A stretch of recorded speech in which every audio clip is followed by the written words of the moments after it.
We become what we think about. All of us are self-made, but only the successful will admit it. I want you to really stop and take a look at your life. Take an honest look at your life.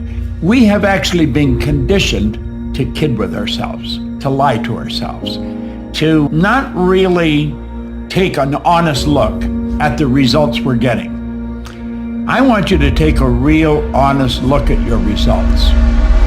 And when you look at them, ask yourself, am I living the way I really want to live? Philosophy was a very simple one. And this is where I think film plays a big part of my life. Rudy was one of my favorite films growing up. After watching that film, I come to understand if I could work that hard every day with being blessed with the physical tools that I have, what would my career be?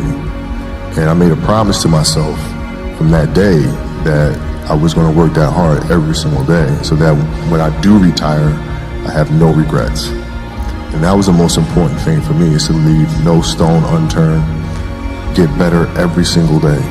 And if I lived that way, then over time, I'd have something that was beautiful. But that was my philosophy. It seems like a simple one, but if you live your life to just get better every single day, and do that for 20 years, what do you have? You cannot take a peach seed and plant it in a teaspoon of dirt and expect it to grow. Though the teaspoon of the dirt is the same size as the peach seed, it will not grow. The seed will only grow when it is planted in something bigger than itself. And I don't know, where are you planted this morning? Are you planted in something bigger than you?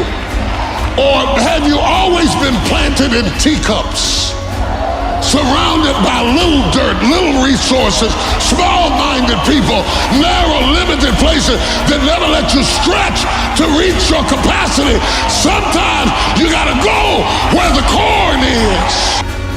What you know, as for all incredible success you've had and the value you've created for the world, is that it's not about resources, right? Because we know a lot of people who didn't have any resources that were able to impact the world.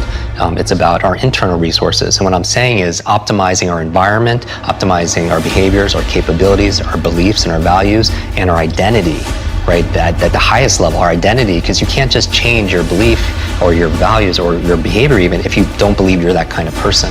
That's why I kind of always go to the superhero mythos, because I want people to claim that identity. I call it the superhero you, that version of ourselves that we're not waiting for Superman or Batman or Wonder Woman. It's like, you are Wonder Woman, you are Batman, you are Superman. It's just we have to commit ourselves to be able to unleashing. As Haroon Yahya noted, I always wonder why birds stay in the same place when they can fly anywhere on Earth. And then I ask myself the same question. As Mark Twain put it, the secret of getting ahead is getting started. And that's where people get stuck. You're literally like the bird. You could fly anywhere you want. You can go anywhere you want to go. And look, I know you've got a litany of excuses, and all of them are valid. You've got a job, you can't just leave, or you don't have a job and you don't have the money. Your family is in one place. It's the only thing that you've ever known. You only speak one language. You've never traveled before. You don't have a passport. You can't afford the gas money. There are 1,000 real reasons not to go. But the truth is that none of them matter. The truth is, if you want to build something in your life, that you have to remember what Mark Twain said. You have to get started, because at the end of the day, that is literally the only thing that's holding you back.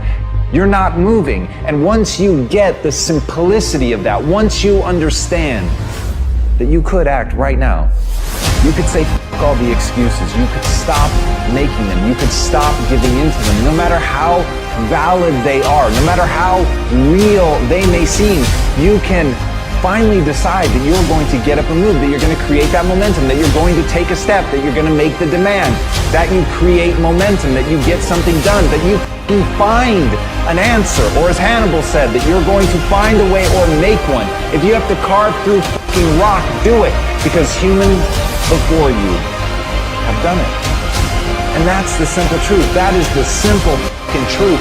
And everything else is bullshit. Everything else is the weak voice in your mind holding you back and making you a less version of yourself. So I ask you, why doesn't the bird fly wherever it wants to go? Because that's all it's known? Because that's what's safe? Because that's what's comfortable? Or because it's a dumb fucking animal? What do you want to be? If this isn't the life you want to live, do something about it. Every single person, except my best friend Gail, are going to fail. Every single person. When I left, my bosses by this time thought I was terrific and said, you're walking into a landmine, you're going to fail, Chicago's a racist city, you're black, you're not going to make it. Everything to keep me sane. They then offered me a car and an apartment and all this stuff. And I said, no, if I fail, then I will find out what is the next thing for me. What is the next true thing for me? It felt right to you, so you went for it. Because it felt like this is now the move I need to make. And I was not one of those people, you know, all of my, the people who worked with me in news, they would have their tapes and they'd have their stories and they'd have, you know, resumes ready. I didn't have any of that because I knew that the time would come where what I needed would show up for me. Okay. And when that showed up, I was ready. Because my definition of luck is preparation meeting the moment of opportunity. Right. And I was prepared to be able to step into that world of talk in a way that I knew I could do it. So how did you navigate situations in which you might have felt more alone? Always the only woman in the room. Still walk in, only woman in the room. And there's a room full of white men, usually older. Thrills me. Just thrills me. I just love it.